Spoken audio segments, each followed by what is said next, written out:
minha história é engraçada porque, por um lado, para mim, olhando para trás, fica muito claro que eu estava predestinado a fazer isso que eu faço hoje. Não tinha outra saída, mas a minha vida começa de um jeito totalmente diferente. Eu fui fazer faculdade de engenharia. Apesar disso, desde criança, eu adorava publicidade. E eu nem... uma criança, nos anos 70, no meu caso, nos anos 70, nem entendia o que era publicidade. Aquilo que a gente via ali no jornal ou na TV, eu não sabia que era uma agência que fazia, não tinha a menor ideia, né? E aí foi seguindo a vida, eu tinha um irmão que era engenheiro, e aí eu acabei, aquela moleque, adolescente, você não sabe exatamente o que vai fazer. Quando eu vi, eu estava fazendo engenharia na PUC, no Rio. Sou carioca, né? E um dia, já cursando engenharia, eu vi uma exposição em homenagem a uma pessoa, um cara que tinha morrido, um publicitário famoso que tinha morrido, que era o Rogério Steinberg. Foi um grande criativo carioca dos anos 70, 80. E morreu num acidente de carro, voltando de um festival de publicidade em Búzios e tal. E aí eu entrei para ver de curioso assim, a exposição num shopping center aqui no Rio.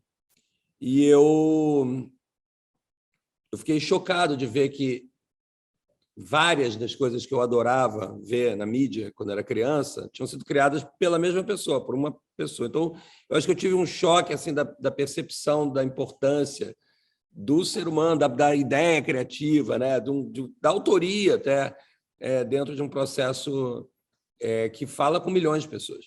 Isso eu achei mágico, e dali para frente minha carreira de engenheiro estava condenada. Eu mudei de curso, aí fui morar fora, voltei, tá? Enfim, aí eu conduzi minha vida para fazer isso.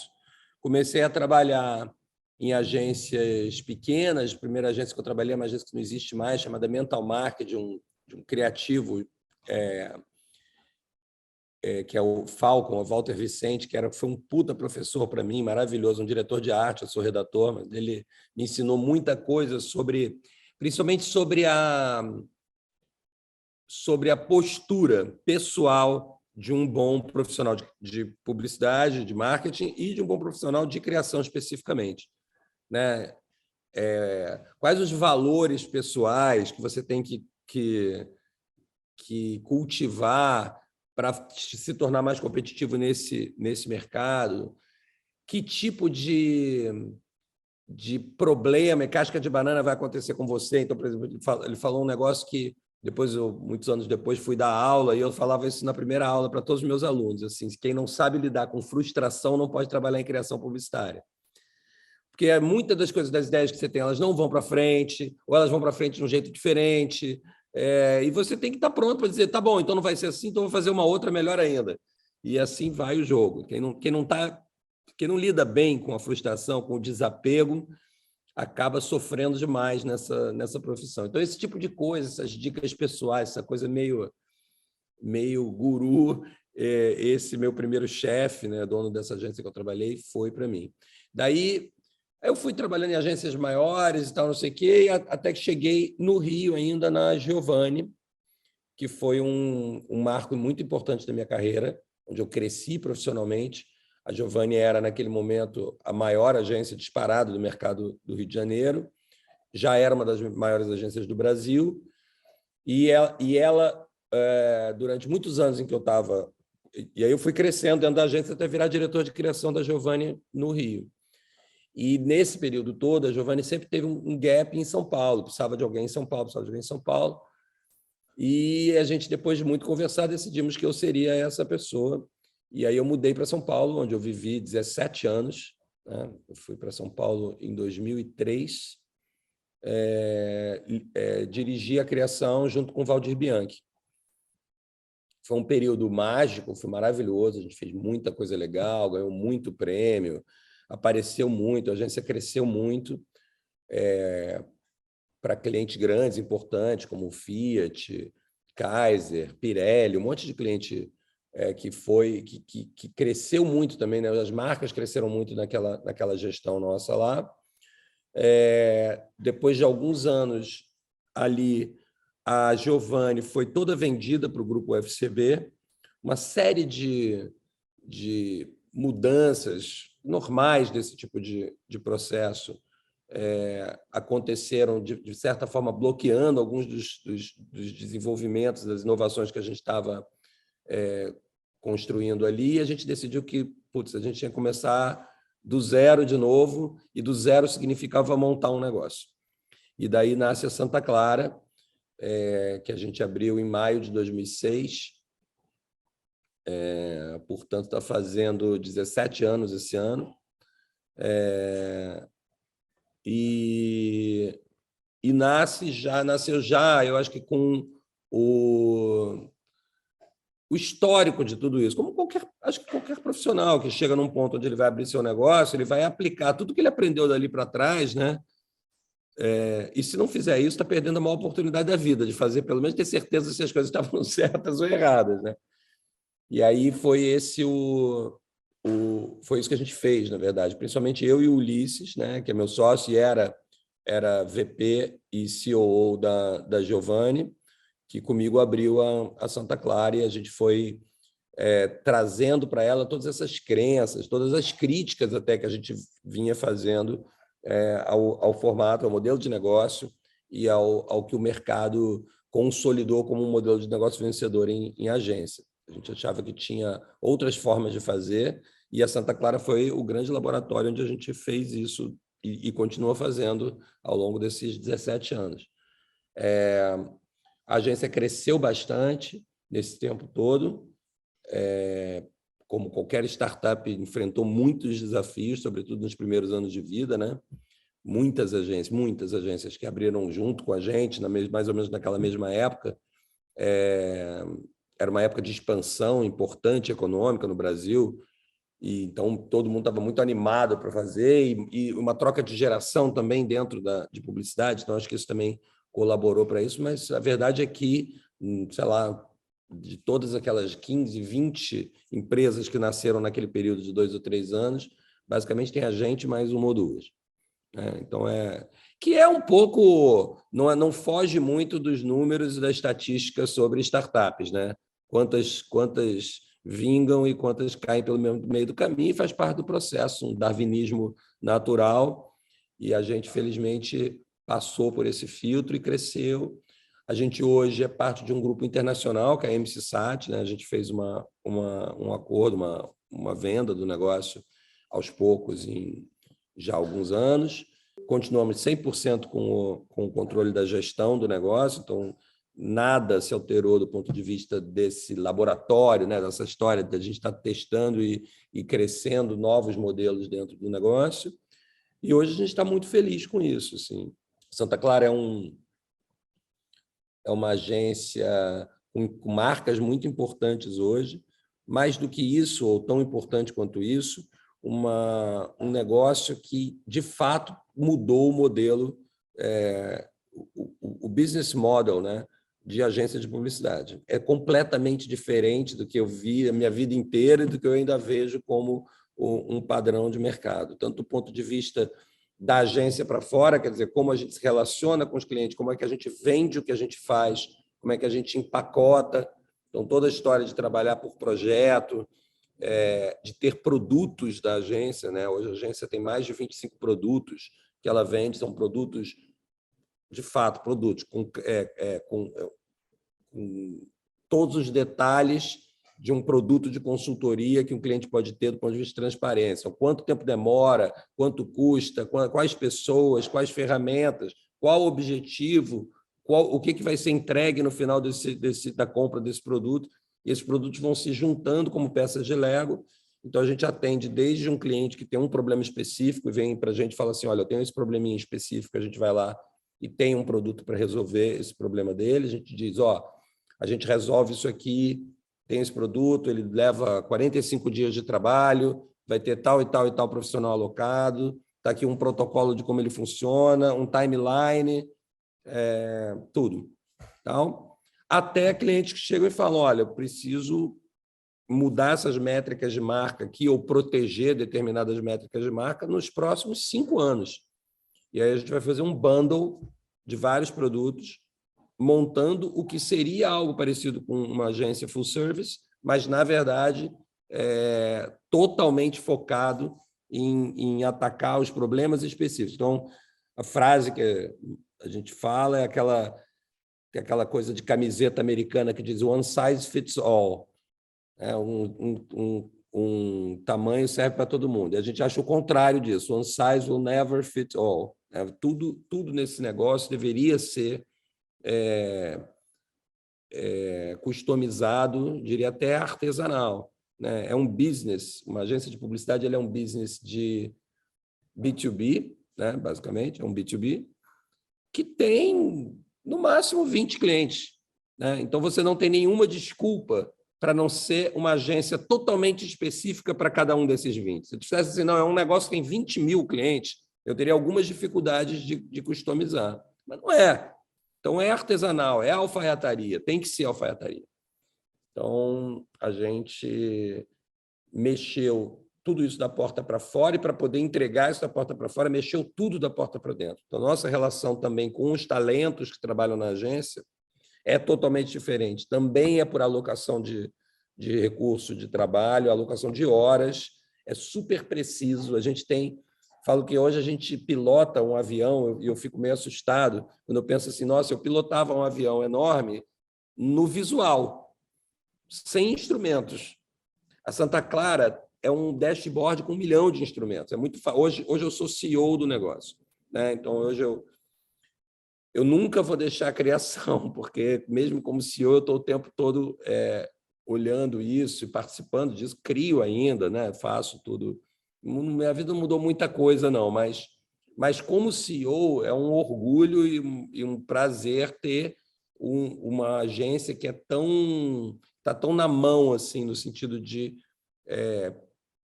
previsibilidade do negócio, do negócio apontar com antecedência bem razoável, dizendo, tem um problema aqui, ou eu preciso disso aqui, eu preciso de uma injeção de recurso aqui ou ali, tem uma questão técnica apontando aqui. Então, tem uma série de mecanismos que a gente criou da porta para dentro para fazer com que isso acontecesse, não diferente do que eu sempre vi na minha vida em agências, que é uma loucura, porque toda crise já era um incêndio, já era uma granada com pino puxado.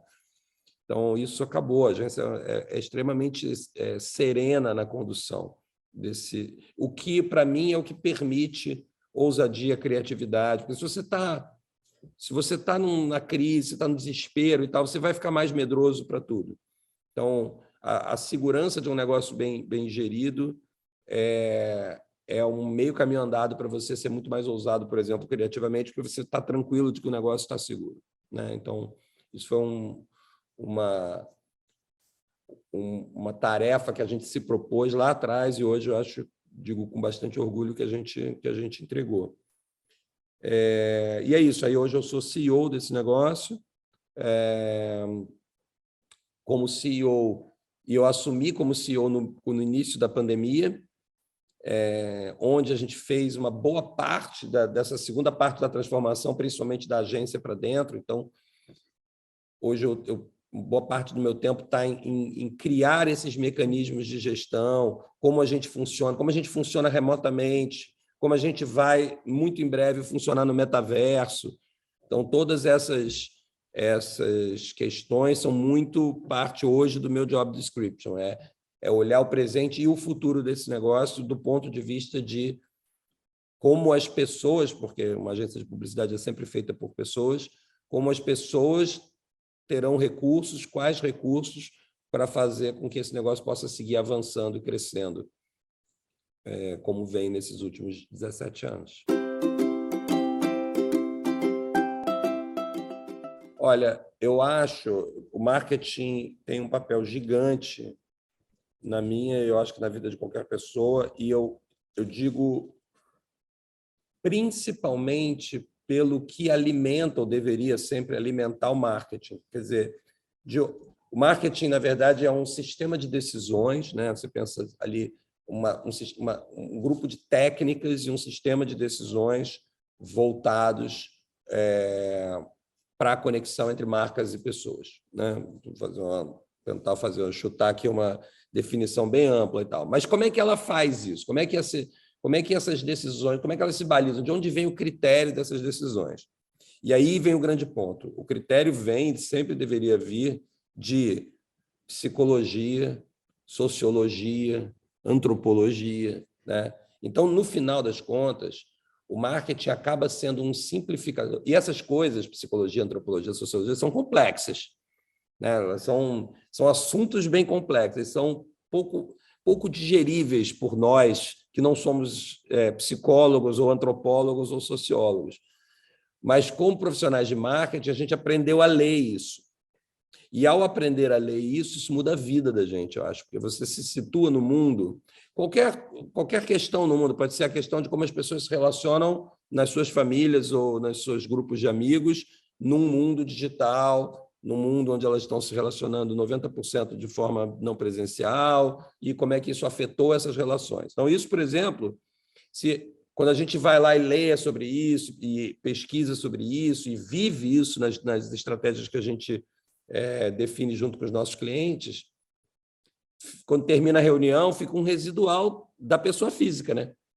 Tipo, o que isso significa para mim, na minha família, no meu grupo de amigos? Será que o quanto desse trend eu exerço como pessoa física? Então, isso acaba sendo uma terapia importante, eu acho, para todo mundo que trabalha com marketing, né?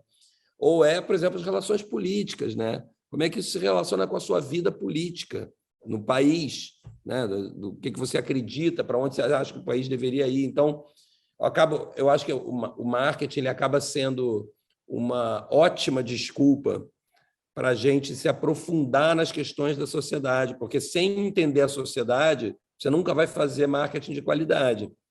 Entender onde a sociedade está, para onde ela está indo, quais são as dores dessa sociedade hoje e tal, e a gente vive o tempo todo falando disso. E isso em parte, uma boa parte, eu acho que uma razão pela qual nós entramos nesse negócio. Porque eu acho que isso eu vejo em comum a todos os bons profissionais de marketing que eu conheço, e de agências, e de criativos, estrategistas, mídias, CMOs, tal. Todos têm um interesse gigante por esses trends de sociedade. Interesse pessoa física, né? É o que faz a gente continuar, depois das 10 da noite, a gente ainda está falando sobre isso nos grupos de WhatsApp. Olha o que aconteceu, Will Smith deu um tapa na cara do Chris Rock, o que isso significa? Por que a sociedade está assim? Por que a sociedade reagiu de tal jeito? Então, eu acho que isso é muito interessante, me atrai demais e me influencia demais na minha vida. Então, eu acho que o marketing ele tem isso, ele acaba sendo obrigatoriamente um espelho da sociedade, e quando a gente vive isso com intensidade, a gente acaba vivendo a sociedade com mais intensidade. Eu acho isso bem interessante. Isso eu acho que já dá para afirmar com bastante certeza que o conceito linear de tempo e espaço ele está se diluindo, né? Pela física de Einstein, Einstein já falava isso, a física quântica foi além ainda, né? Mas Einstein já mostrou para a gente que o tempo, na verdade, ele não existe, ele é um construto humano, a gente coloca o tempo linear para facilitar a nossa vida, mas, na verdade, ele pode ser deformado, ele anda para frente, para trás e tal. Então, a rigor, ele já não existe, e o espaço é altamente deformável, né? A gravidade não é nada senão a deformação do espaço. Então, mas nas nossas vidas humanas, a gente tratava os dois como coisas rígidas. O tempo é assim, é um minuto depois do outro, e o espaço é isso aqui, cara. A sua sala é a sua sala, você está no Brasil, o Brasil está na América do Sul, a América do Sul está no hemisfério sul, e assim, aqui, esse planeta gira em torno do Sol, o Sol gira ao redor da galáxia, e tá uma coisa meio caretinha, mecanicista, né? Bom, o espaço já está indo para as cucuias, né? Quer dizer, onde você está, onde eu estou nesse momento, não importa. Não importa. Nosso negócio, a gente montou agora, quando eu falei dessa transformação que a gente fez da porta para dentro, uma dessas coisas foi usar ao máximo a questão do remoto e a questão de pessoas alocadas por projeto. Porque se eu junto essas duas coisas, não me importa onde uma pessoa... Eu preciso, sei lá, de um designer de moda para um projeto que a gente vai fazer de 30 dias para um cliente de moda. Primeiro, o cliente não precisa ser do Brasil. Segundo, o designer não precisa ser do Brasil. Ele pode estar em qualquer lugar do mundo. Aliás, ele pode estar em vários lugares do mundo, inclusive, ao longo do tempo. Ele pode estar viajando enquanto ele está fazendo o projeto. Então, e aí já mata um monte de coisa. Como é que fica o conceito de férias? Eu já viajei pessoalmente, de lazer, sem tirar férias. Não recomendo muito, mas dá para fazer. Por quê? Porque é tudo remoto. Aí eu tinha lá 3 reuniões por dia, organizei minha semana fora para poder fazer as 3 reuniões por dia e seguir a vida. Então, essa liquidez, eu acho que primeiro do espaço, mas ela vai naturalmente já estar influenciando o tempo, é algo que a gente pode contar como certo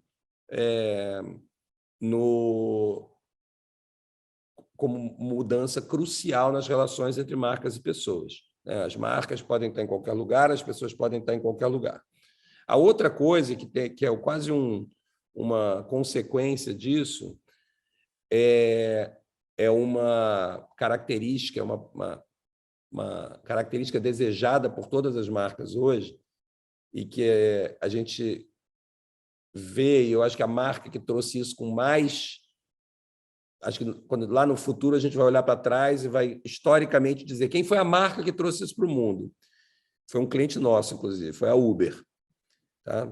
Que é o conceito de seamless, que é sem fricção, né? Eu não tenho nenhuma fricção no consumo. Então, se a gente, vamos voltar para trás aqui uns 6, 7 anos antes da Uber chegar no Brasil, a gente ia lá, pegava um táxi, né? Então, você tinha que ir para a rua, ou você tinha que ligar para alguém para pedir um táxi, ou você vai na rua, fica lá com o dedo tentando convencer alguém para parar para você. O cara para você. Aí você entra no táxi, tal, você diz onde é. Se ele não souber onde é, você tem que explicar para ele onde é. E tal. E aí vai. Então, não sei o quê. Ah, mas o senhor quer... Ah, mas eu não quero ir para tal lugar. Eu vou por onde? Vai por aqui. E o trânsito vai estar melhor por onde? Tal. Então, é um monte de fricções, uma atrás da outra. Aí chega no final, você tem que pagar. Aí não tem troco. Aí não aceita cartão. E tal, não sei o quê. Nunca mais vou esquecer isso. A primeira vez que eu entrei num Uber, eu acho que isso deve ter acontecido com muita gente. Não, a primeira vez que eu entrei no Uber, não. Eu comecei a usar Uber. Aí, a primeira vez que eu entrei num táxi, depois de ter começado a usar Uber, eu saí sem pagar. Aí o cara, eu falei, cara, desculpa. Por quê? Porque a minha cabeça já tinha evoluído para um mundo seamless. Para que pagar, cara? Já está no meu cartão, eu vou pagar. Quer dizer, você está pagando, você pulou aquela parte, né? Então, essa redução de fricções tende ao infinito, né? Porque aí, e eu acho que o marketing vai ser fascinante ver isso acontecer, a gente já está vendo isso acontecer, mas quando a gente radicaliza esse pensamento, imagina que tudo na vida é fricção. Então, eu estou gravando um vídeo aqui respondendo a perguntas que foram feitas para mim. Eu tenho que pegar meu pensamento, transferir em palavras para gravar um vídeo, já é uma fricção, né? Agora, é menor do que um tempo atrás, onde eu não poderia gravar esse vídeo, eu teria que ir fisicamente para algum lugar conversar com uma pessoa, né? Então, as fricções vão reduzindo, mas elas existem ainda muito, a maioria delas está daqui para dentro. Então, quando você vê o investimento do Vale do Silício, como Elon Musk, por exemplo, fazendo um investimento em empresas como a Neuralink, que conecta dados e computadores ao teu processo cerebral, ao sua rede neural, cara, aí qual é o objetivo disso? É driblar toda e qualquer fricção que venha pelo caminho. Então, acho que esse é um trend inevitável, fascinante, assustador, como os bons trends eles são assustadores sempre, né? Que é o trend de você tirar toda e qualquer barreira num processo de aproximação, que pode ser um processo de venda, né? Então, a gente já vê, por exemplo, quando você vê o aumento exponencial do varejo e de vendas em redes sociais, quer dizer, você comprando dentro de um perfil de Instagram, onde você está ali de curtição e, de repente, você está comprando. Quando você vê, você já comprou, que é diferente de entrar, obviamente diferente de entrar numa loja, mas também é diferente de ir lá e entrar, sei lá, no Mercado Livre, onde eu decido antes, vou comprar alguma coisa. Né? Então, essa questão intuitiva, por exemplo, você começar a comprar num WhatsApp, comprar num... e por isso as fintechs e os meios de pagamento são tão importantes, porque eles também têm que ser intuitivos e seamless, né? Quanto mais seamless, melhor. Tudo isso, para mim, leva para esse mundo sem fricção. Então, eu acho que essa é o único exercício de futurologia que eu me permito fazer. Todo mundo vai ter que radicalizar numa relação entre marcas e pessoas com a menor fricção possível. Queria agradecer, sim, a Abramark, e eu agradeço, obviamente, por essa conversa, esse papo e esse projeto aqui, mas por muito mais. Outro dia, eu revi uma série chamada John Adams, sobre um dos fundadores dos Estados Unidos, né? Um dos Founding Fathers, né? Talvez um dos mais importantes junto com o Thomas Jefferson e tal. Aí eu estava vendo, e a história é fascinante e tal. E aí eu comecei a ler mais sobre a história deles, dos revolucionários, e quem vinha antes, entendendo até um pouco do que diferenciava o que diferenciava a gente, por exemplo, né? O Brasil dessa história, da história americana. E aí eu fui ver o seguinte, o navio, que é o Mayflower, que foi o primeiro navio que chegou com os